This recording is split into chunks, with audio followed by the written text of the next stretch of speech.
जब कोई था ही नहीं तब केवल हम थे। तो पूछा कि भगवान आपने सृष्टि बनाई तो सृष्टि बनाने में आपको किसी सामग्री की तो आवश्यकता लगी होगी। हम कुछ भी बनाएं तो कुछ साधन तो चाहिए बनाने को।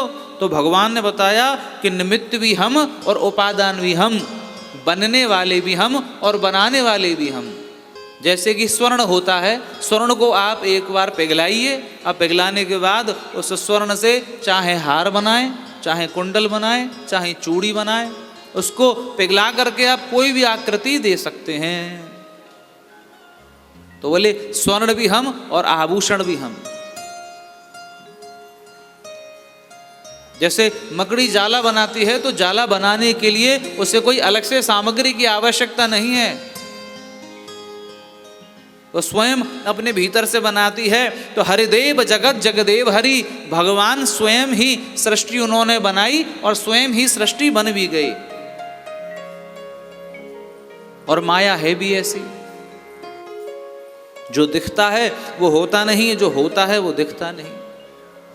ईश्वर हैं पर दिखते नहीं हैं, और संसार नहीं है फिर भी दिखता है।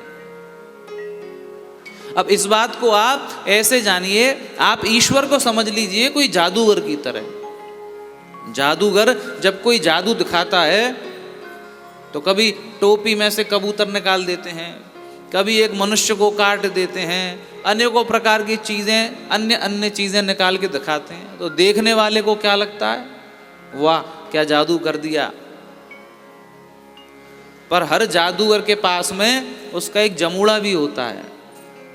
जादूगर के असिस्टेंट भी तो रहते हैं। उस जमूड़े को सब पता होता है कि जादूगर ने कौन सी सेटिंग कहाँ पर फिट की है।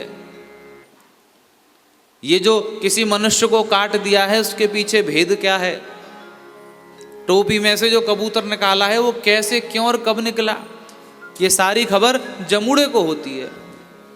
तो जादूगर का सारा रहस्य जैसे जमूड़ा जानता है, वैसे ही अगर हम भी उस माया का सार जानना चाहें तो हमें भगवान का जमूड़ा बनना पड़ेगा।